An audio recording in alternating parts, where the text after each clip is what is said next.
We're already into March, which means that spring break is coming.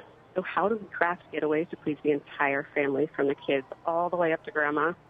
Here to share her own tips for creating memorable trips and to bring us up to speed on her life and times, Olympic gold medalist and mom, Summer Sanders. Hi, Summer. Thanks for joining us. Thank you for having me. I appreciate it. Of course. Now, it's been a waterlogged winter here in Northern California, so we're definitely looking forward to a hopefully dry spring break. What can we do to plan a crowd pleaser of a getaway? Well, you know, I'm from Northern California. I'm from Roseville, California, and my family still lives there, so I know how much rain you've gotten and how delicate that sentence is, because I know you need rain so much. But yeah, we all need a break. Where I am right now is in the Pocono Mountains in Pennsylvania, in a place called Kalahari Resorts and Conventions.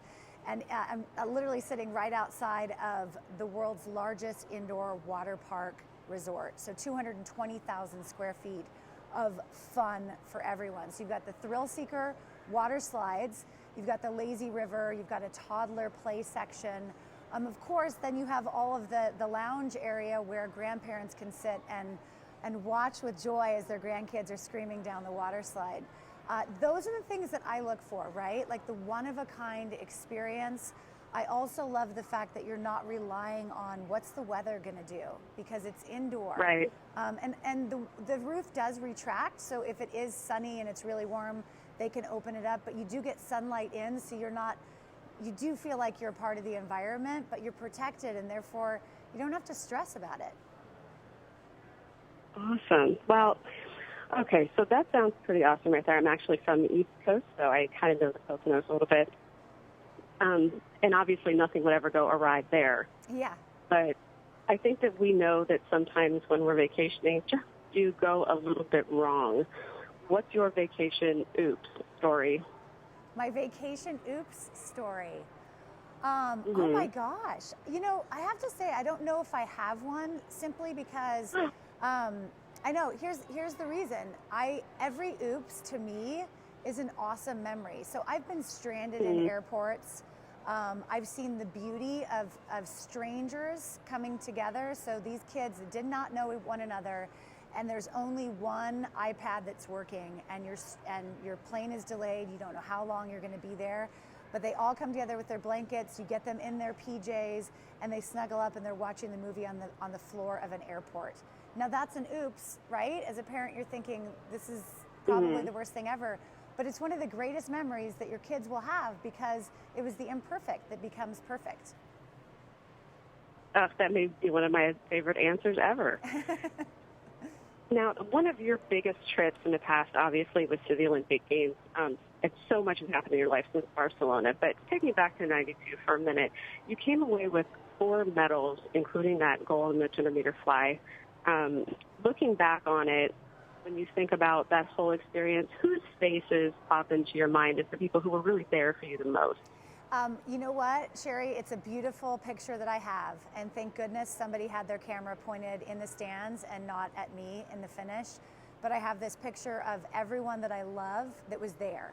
So, of course, I love my teammates, but this is my family, my best friend from college, my aunt, my brother, my dad, and my mom. And somehow all their faces and that moment, that expression and the emotion on their faces is experienced through this photograph. And it's so perfect. Like, my dad's fist is raised, and in between his arm, the L of his arm is my brother's face. So somehow it's all captured right there, and it's literally one of my greatest treasures. It's right up there with the medal itself. But the moment I touched the wall, I felt relief, because I'd finally done it. It was my last race at the end of a very long and exciting and tumultuous week. But I wanted to immediately jump up into the stands, and I wanted my family just to like smother me and almost like export me off into back home to Roseville, California. I wanted to, like, what was that called in Star Trek, where you just like teleport or something back home? That's what I wanted more than anything. Oh, that's awesome. That is a terrific keepsake. Wow, I'd want to hug the photographer if I could figure out who it was. Exactly. Now, you're a sports icon for sure, but you're also something of a reality TV star. Skating with celebrities, you've appeared on Rachel versus Guy and The Apprentice. What would you call your, I don't want to use the word favorite because I think it's overused, but your most enjoyable appearance to date in that particular realm? Well, I think the one that required the most guts was going on Celebrity Apprentice and playing for my charity, Right to Play. I knew what that show was about, and that I knew it might get confrontational at times, and that's not me at all, but it meant a lot when I won my task and I got to say Right to Play on national television with millions of people watching, and that was the whole reason why I did the show. So for me, challenge-wise, that was the most challenging for me, out of my comfort zone, but I knew it was the most rewarding for my charity that I love so much, and I've been a part of Right to Play now for 20 years.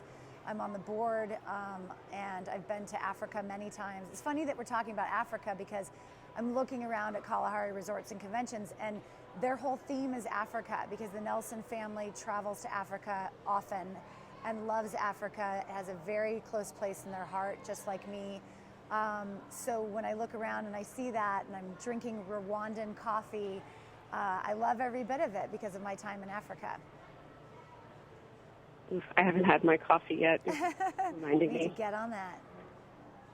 I have to jump back for a second because I have to ask this. It's just kind of it's almost my signature question at this point. One thing that's notably missing from your impressive resume is an appearance on Dancing with the Stars. I know. Okay, so do you want to hear the story? Do you consider that? Have they contacted you? They contacted me the I'd love first to hear 2 seasons. So the first 2 seasons, they'd asked if I was doing it, if I would do it. And I was hosting a show called Inside Stuff in New York. So to fly back every week for Inside Stuff and to interview basketball players during the week. And also, I didn't know what this show was, Dancing with the Stars. I'm not a dancer, and all I saw was my brother and then all my friends heckling me. So that's literally what I saw. So I didn't have the guts to go for it. It wasn't going to fit in my schedule, and I wasn't going to fight for it. So I turned it down, and then the second season I turned it down. And then I did Skating with Celebrities. And once I did that, and that was on Fox.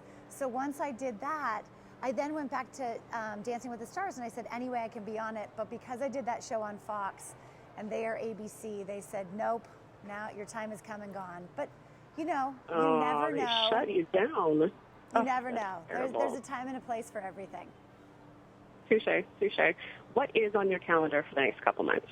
I have my shows starting back up. I think it's our third season of We Need to Talk. It's on CBS Sportsnet. It's an all-female sports talk show, award-winning, I might add, because we have some really amazing women on that show. But yeah, we'll be talking about obviously March Madness, the NFL Combine, the upcoming NFL season, and basketball, and maybe even, football, European football, international football. But yeah, exciting stuff. Sweet. Now, where can we find more information on planning our great trip? Go to KalahariResorts.com. And don't worry, if you're stressing about spring break, there's still deals. So go on there and check it out. And Sherry, it was so awesome talking to you. You too. Thank you so much, Summer, for your time. Yeah, good luck getting the kids off to school. Thank you.